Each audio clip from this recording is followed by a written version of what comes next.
तुम्हारा घर में।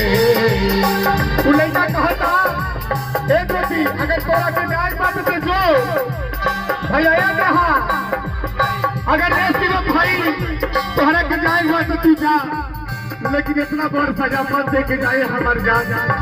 लड़का भाव लगल गई बेटी कहता ये पगली भाई प्यार में कौन कमी हो गई है, तो ढेर रूप के देखा के शुरू कर गई राहुल भैया। हम रहबना प्यार कइले बाटे बाबा, हम रहबना प्यार कइले बाटे बाबा।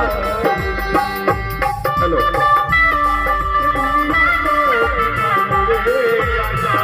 प्यार झूठा सही दुनिया